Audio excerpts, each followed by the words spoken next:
I'm going to show you how to make your own mask at home, handmade. It's easy, it's cheap and I think it's efficient. So let's do one. You need an elastic, a paper, and I don't know how to call this, but this. So let's make one, and it's super easy. I'll show you.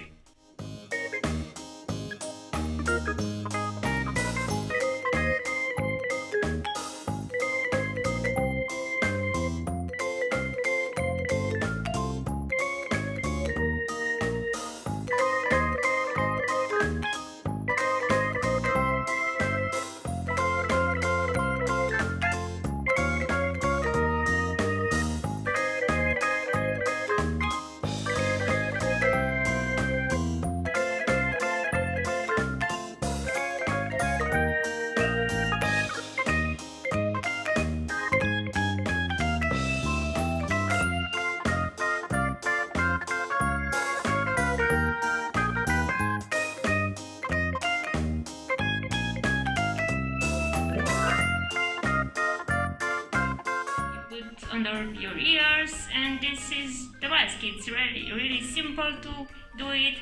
It's cheap and you can make it at home and it's safe. So yeah, I hope I helped you with this. So thank you guys. Bye. I see you.